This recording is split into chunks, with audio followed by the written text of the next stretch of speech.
Ya Allah. Karena syadidal batshi, Rasulullah Shallallahu Alaihi Wasallam ini memiliki kekuatan yang luar biasa.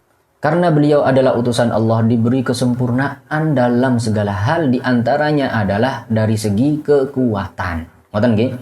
Ini kekuatannya sangat luar biasa. Tapi meskipun beliau memiliki kekuatan yang luar biasa, tidak menghilangkan rahmat beliau. Karena umumnya orang nggih, identik kalau sudah kuat, seterek, oh itu medeni. Ada cilik-cilik wedi biasa. Oh kok medeni gini ya. Jarang ada orang seterek terus nggak menakutkan, sumeh, senyum, itu jarang ya. Nah, tapi Rasulullah dengan kekuatannya yang luar biasa itu tidak menghilangkan rahmat yang ada pada beliau, karena beliau ini diutus sebagai apa? Rahmatan lil alamin. Kemudian di sini disebutkan uqtiya quwwatan li arba'ina fakana aqwan nasi ajma'ina, bahkan melebihi kekuatan 40 orang. Ini kekuatan Rasulullah. Kekuatan 40 orang yang bagaimana? 40 orang yang paling kuat. Nah, seperti Sayyidina Ali saja. Ini dalam satu kisah dalam kitab yang pernah kami baca dengan guru kami, dalam kitab sejarah namanya Sirah Halabiyah. Alhamdulillah sekitar 8 tahun Al-Fakir baca kitab ini dengan Abu Yazid Ahmad, mulai awal sampai hatam.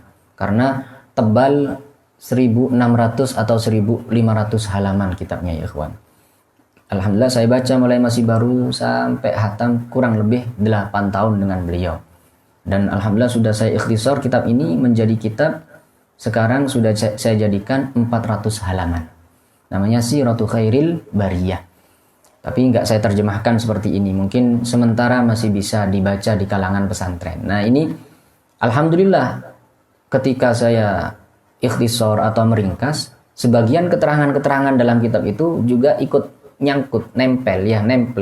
Jadi katut dalam pikiran saya.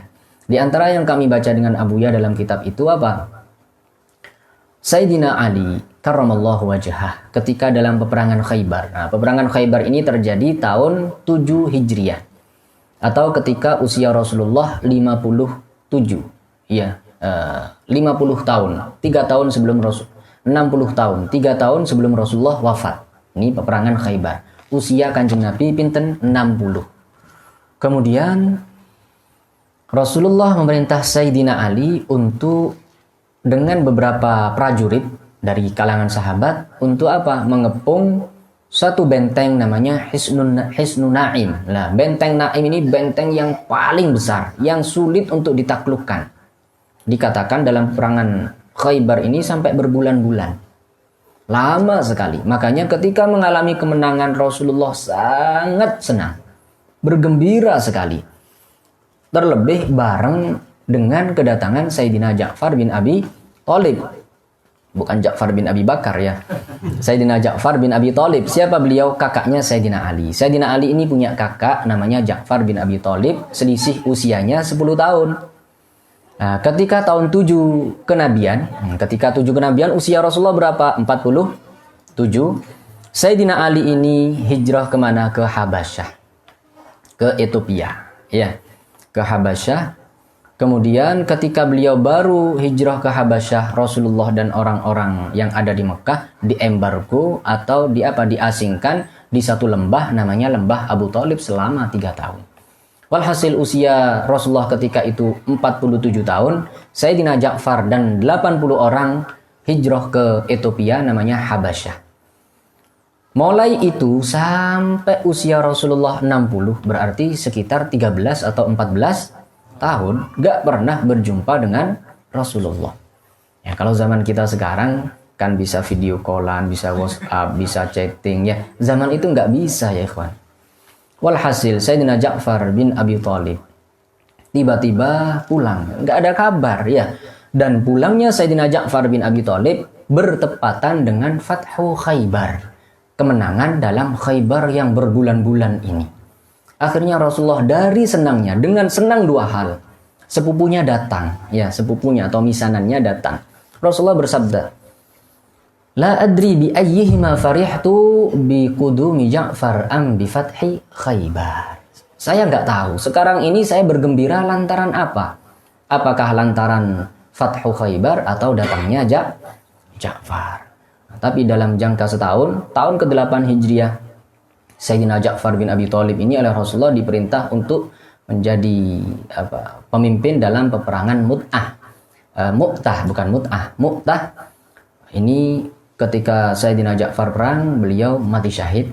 Ya, beliau memegang bendera dengan tangan kanan, kemudian tangan kanannya dipotong, memegang dengan tangan kirinya dipotong, kakinya dipotong sampai beliau wafat, dan dipegang oleh Sayyidina Abdullah bin Rawaha, dipegang oleh Sayyidina Zaid ibnu anak angkat Rasulullah namanya Zaid ibnul Harithah. Tiga-tiganya ini wafat dalam peperangan Mu'tah. Nah, padahal baru 1 tahun setelah 14 tahun tidak berjumpa dengan Rasulullah Shallallahu Alaihi Wasallam. Nah, Rasulullah oleh Allah Subhanahu Wa Taala diberi mukjizat bisa melihat Sayyidina Ja'far terbang. Makanya Rasulullah memberikan julukan kepada beliau setelah beliau wafat, Ja'far At-Tayyar, ya. Ja'far yang terbang, ya. Walhasil, apa kaitan kita dengan bab ini? Dalam peperangan Khaybar yang terjadi pada tahun 7 Hijriah ini, Rasulullah memerintah sepupunya sekaligus menantunya Sayyidina Ali bin Abi Thalib untuk mengepung satu benteng namanya Naim. Ini benteng yang sangat kuat, sulit ditaklukkan. Kemudian gerbangnya ini nggak bisa diangkat oleh 40 orang, nggak kuat. Ada dalam riwayat nggak kuat diangkat 10 orang. Ada dalam riwayat nggak kuat diangkat 7 orang. Terserah. Riwayatnya terserah, tapi ada yang riwayat mengatakan nggak kuat 40 orang ngangkat ini gerbangnya Hisn Naim yang ada di Khaybar, nggak ada yang kuat. Nah, Sayyidina Ali oleh Allah diberi kekuatan, padahal beliau sahabat. Diberi kekuatan hanya dengan sendiri. Yang namanya gerbang dalam Hisn Naim ini langsung diangkat oleh Sayyidina Ali, dijadikan tameng dan beliau maju terus. Kemudian dilemparkan sangat jauh oleh Sayyidina Ali karramallahu wajhah. Bisa jenengan baca secara mendetail dalam sejarah dalam peperangan Khaybar yang terjadi tahun 7 Hijriah. Nah, di sini menunjukkan sahabat saja beliau Sayyidina Ali karramallahu wajhah memiliki kekuatan lebih dari 40 orang. Lalu bagaimana Rasulullah di sini katanya kekuatannya melebihi 40 orang? Nah, kembali kepada penjelasan saya, 40 orang dari umat Rasulullah yang terkuat, yaitu 40 orang, 40 kalinya Sayyidina Ali karramallahu wajah.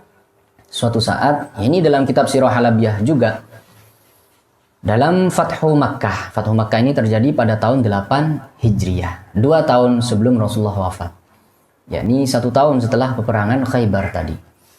Ketika Rasulullah Fathu Makkah, Rasulullah ini ingin merobohkan berhala-berhala yang ada di atas Ka'bah. Ya mungkin Ka'bah zaman dahulu nggak setinggi sekarang. Kalau zaman dahulu itu bisa 2 orang dipanggul ya di atas orang yang lain, itu bisa naik di atasnya. Ya sekarang nggak bisa. Nah, Rasulullah ini menawarkan kepada Sayyidina Ali, wahai Ali, ayo kamu naik ke atas dan kamu saya panggul. Masya Allah. Dalam bahasa Indonesianya saya panggul ini ya. Walhasil saya panggul gitu ya. Ini menunjukkan ketawaduan Rasulullah. Rasulullah tawaddu. Tawaddu itu rendah diri. Aduh, masa aku guru nih ketimbang murid ini gak pantas belas. Gak ada perasaan semacam itu di hati Rasulullah. Ayo Ali, kamu naik di atas bahu saya dan kamu naik ke atas Ka'bah. Kemudian robohkan berhala-berhala. Sayyidina Ali tidak. Wahai Rasulullah, ini bukan tata krama. Enggak, wahai Rasulullah, jenengan yang saya panggul.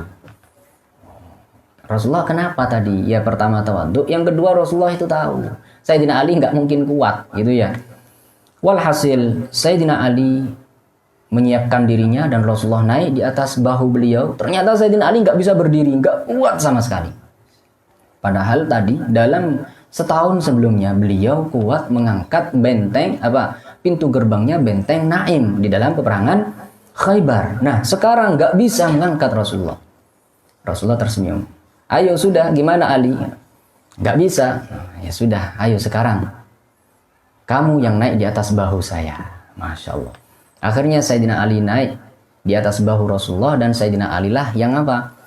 Yang merobohkan berhala-berhala kecil yang ada di atas Ka'bah. Nah, di sini digarisbawahi oleh para ulama, ya khususnya para habaib. Mereka kan keturunan Sayyidina Ali. Lebih memilih apa? Memilih mengedepankan perintah daripada tata krama. Makanya ada istilah apa? Imtithalul amri khairun min sulukil adab. Bisa ditulis imtithalul amri khairun min sulukil adab. Lebih mematuhi perintah ini lebih baik daripada memilih apa? Untuk tata krama. Ini yang dipilih oleh Sayyidina Ali dan dipilih oleh para ulama sekarang, para santri sekarang. Seandainya seperti Al-Fakir sebagai santri posisi ya, kemudian sama guru suruh apa? Ayo kamu ceramah. Sudah, guru yang nyuruh. Sebenarnya kan santri kan gak pantas di hadapan guru untuk ceramah, kan gitu ya. Tapi ini karena perintah, berarti apa yang didahulukan? Sudah, gak ada tawar-menawar sudah. Ayo kamu doa, guru yang merintah. Ya, ayo kamu ceramah. Itu sering Al-Fakir digitukan sama guru-guru kami. Ya sudah, karena ini adalah perintah guru, gak ada istilahnya tawar-menawar. Itu namanya imtithalul amri khairun min sulukil adab. Tapi kalau bukan guru, apalagi sistemnya dadaan, sistemnya nembak, ayo ceramah. Di hati saya, kalau bisa ceramah sendiri aja sampean ya. Dikira nggak sulit, nggak ada persiapan, langsung ditembak suruh ceramah gitu ya ikhwan ya. Tapi karena antara murid sama guru, diusahakan sama dengan para sahabat dengan Rasulullah Shallallahu Alaihi Wasallam. Nah ini kembali kepada bab tadi, Rasulullah memiliki kekuatan lebih dari 40 orang, yaitu 40 orang yang paling kuat di kalangan umatnya. Kemudian lanjut, mana ya ikhwan?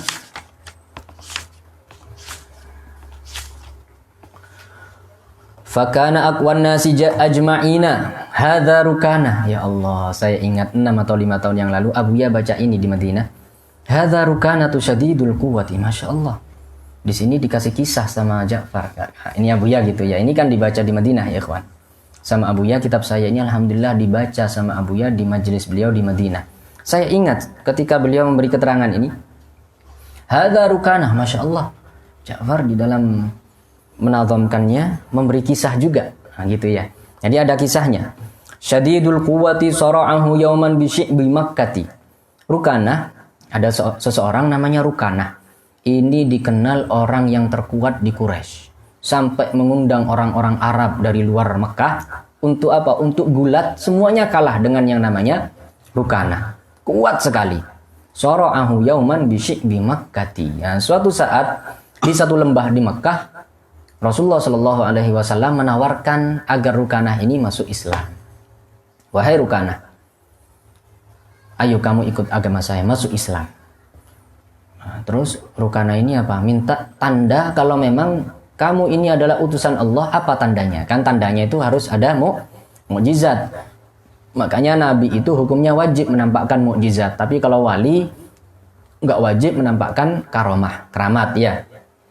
Maka Rasulullah menjawab, wahai Rukanah, engkau ini kan dikenal kuat, gak terkalahkan ketika gulat. Sekarang kamu saya ajak gulat, dan kalau saya mengalahkan kamu masuk Islam? Oh siap saya. Oh, langsung sekarang apa waktu lain? Oh sekarang wis, ayo. Oh katanya Rukanah gitu. Oh iya sudah. Siap? Iya siap. Kemudian Rukanah sudah siap. Ayo Muhammad, kamu yang dahuluan. Pertama Rasulullah, ayo serang saya wahai Rukanah. Enggak, kamu dulu wahai Muhammad, nyerang saya. Langsung sama Rasulullah hanya dengan satu tangan ya. Langsung dirobohkan Rukanah. Rukanah kaget. Belum pernah terjadi kepadanya. Oh. Sebentar, saya minta diulang 2 kali lagi. Kuda-kuda masih belum siap tadi katanya gitu ya. Oh gitu, ya sudah ayo silahkan. Rukanah siap-siap kuda-kudanya. Hanya dibanting lagi seperti tadi. Dikatakan dalam sebagian riwayat sampai 3 kali. Oh Rukanah ini. Walhasil Rukanah masih ragu. Gini saja wahai Muhammad, kamu ini memang sihirnya kuat katanya. Wah, langsung nuduh beliau ahli sihir. Maka Rasulullah SAW beri tawaran lagi. Kamu akan saya beritahu mukjizat yang lebih dari ini. Apa itu? Itu lihat pohon-pohon di sekitar lembah ini. Kan ini di satu lembah ya. Di sekitar lembah ada pohon-pohon. Kamu lihat, oh iya, kenapa ya Rasulullah? Wahai Muhammad, ini kalau saya panggil bisa datang dan bisa merunduk kepadaku. Oh, ayo silahkan. Kalau pohon-pohon ini bisa datang kepadamu dan merunduk, saya akan masuk agamamu. Dipanggil pohon-pohon. Pohon-pohon itu datang dan merunduk di hadapan Rasulullah Shallallahu Alaihi Wasallam. Makanya dalam burdah apa ya ikhwan?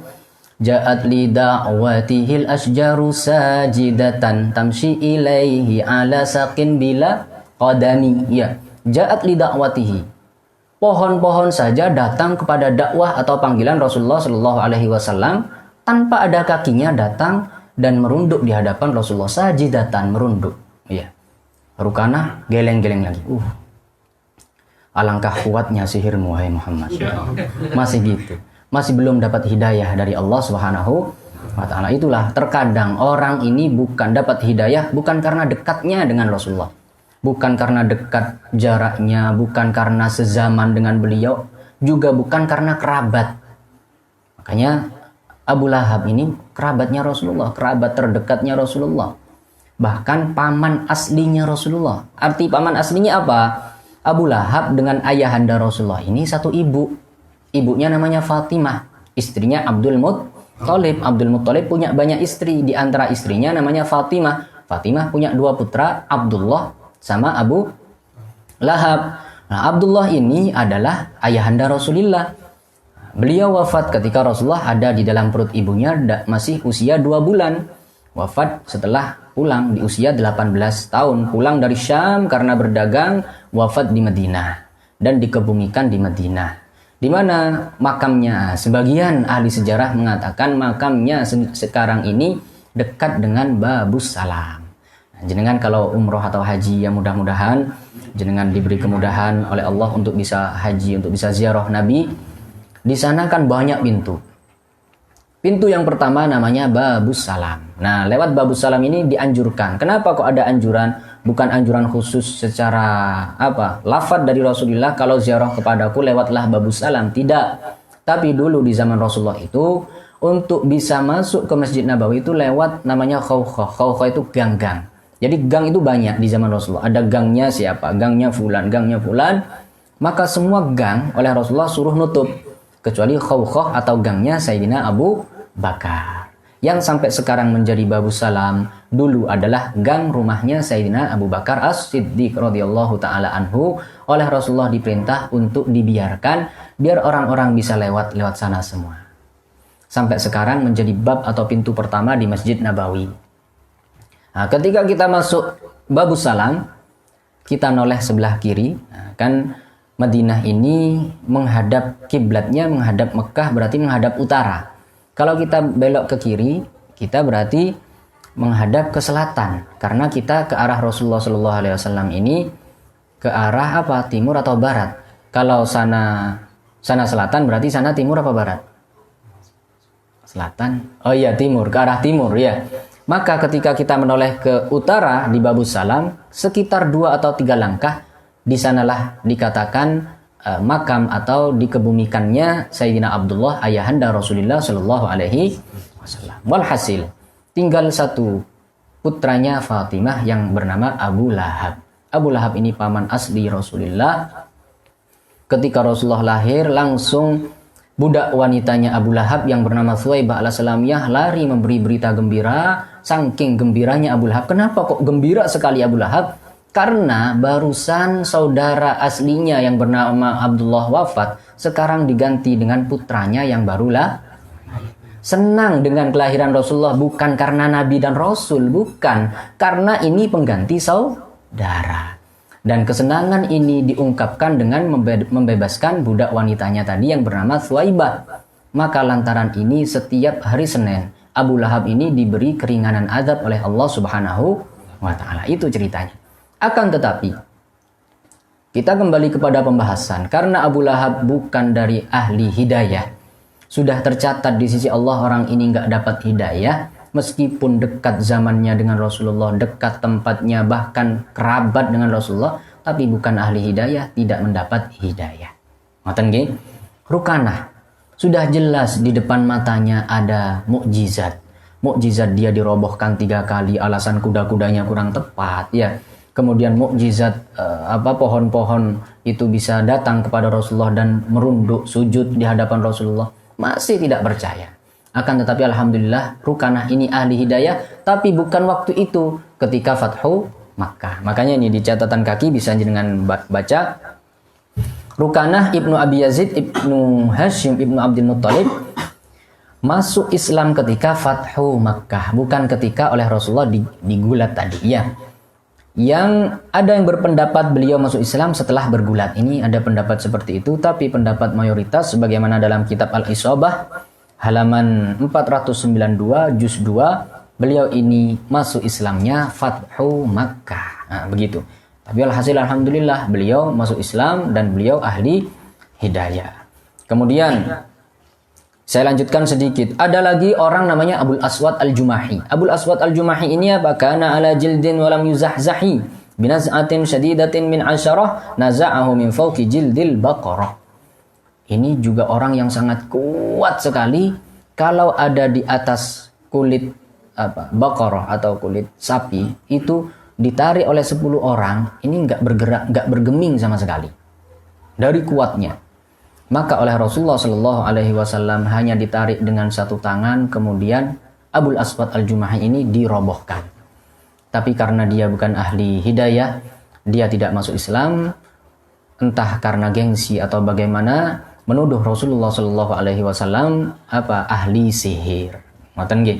Wa innahu yaduru tis'anis wati fi sa'atin wahidatin min dhahwati Rasulullah Shallallahu Alaihi Wasallam, juga memiliki kekuatan ekstra dan prima sehingga beliau dalam satu saat di waktu duha atau menjelang siang mendatangi 9 istrinya sekaligus. Ini termasuk bahasa sindiran, ya.